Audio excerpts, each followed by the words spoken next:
जय सिया राम, जय श्री राधे श्याम। आइए हम जानते हैं एकादशी का व्रत कब से प्रारंभ हुआ।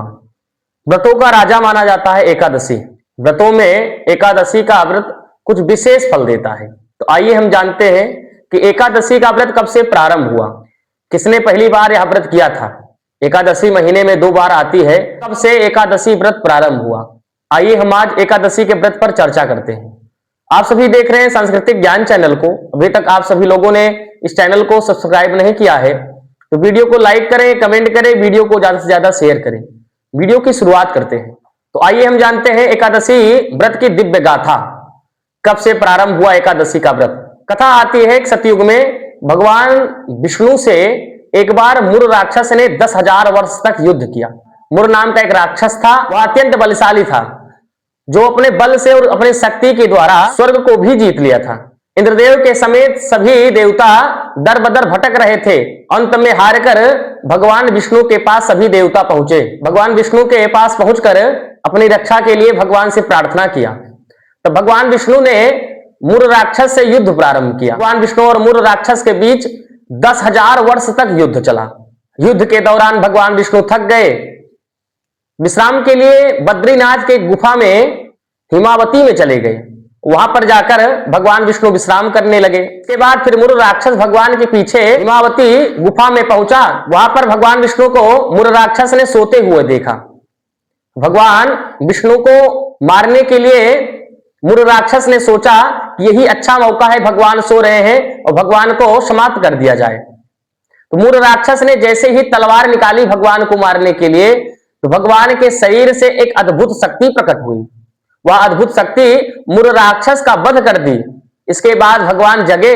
भगवान ने देखा कि मुर राक्षस का वध एक शक्ति ने कर दिया है। तो भगवान ने पूछा कि आप कौन हैं।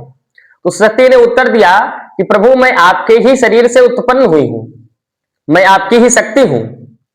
वह शक्ति कोई साधारण नहीं थी, वह शक्ति कोई स्त्री नहीं थी, वह शक्ति भगवान विष्णु के ही शरीर से उत्पन्न हुई थी। जिस दिन वह शक्ति प्रकट हुई वह दिन था मार्गशीर्ष का एकादशी तिथि। भगवान ने कहा कि तुम आज के ही दिन उत्पन्न हुई हो, इसीलिए तुम्हारा नाम है उत्पन्ना। आज से तुम्हारी एकादशी तिथि रहेगी। आज से तुम्हारे शरण में जो कोई भी आएगा तो मैं उसके सभी पापों को समाप्त कर दूंगा। भगवान विष्णु ने कहा कि आज से जो भी मनुष्य एकादशी व्रत करेगा या तुम्हारे शरण में आएगा, भगवान विष्णु कहते हैं एकादशी तिथि में मेरा पूजन करेगा, मैं उसके सभी पापों को समाप्त कर दूंगा और उसे अंत में मोक्ष की प्राप्ति होगी। यह कथा है आध्यात्मिक कथा मुर राक्षस और भगवान विष्णु की और एकादशी तिथि की। भगवान विष्णु ने एकादशी तिथि को वरदान दिया।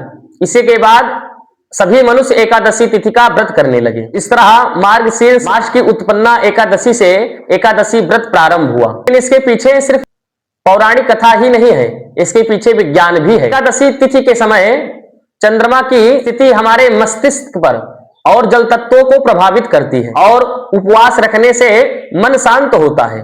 पद्म पुराण के अनुसार एकादशी तिथि के दिन पाप का निवास अन्न में रहता है, इसीलिए अन्न को ग्रहण नहीं किया जाता है। इसीलिए चावल और अनाज का उस दिन त्याग किया जाता है एकादशी तिथि में। महीने में 2 बार एकादशी का व्रत रहता है।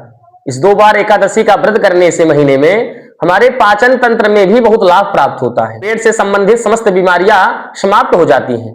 यह एकादशी व्रत केवल व्रत ही नहीं है, यह हमारे मन, वाणी और जीवन को भी पवित्र कर देती है। अगर आप अपने जीवन में सुख, समृद्धि और शांति चाहते हैं तो आप सभी एकादशी का व्रत जरूर करें। एकादशी का व्रत करने से भगवान विष्णु की कृपा प्राप्त होती है और अंत में मोक्ष की प्राप्ति होती है।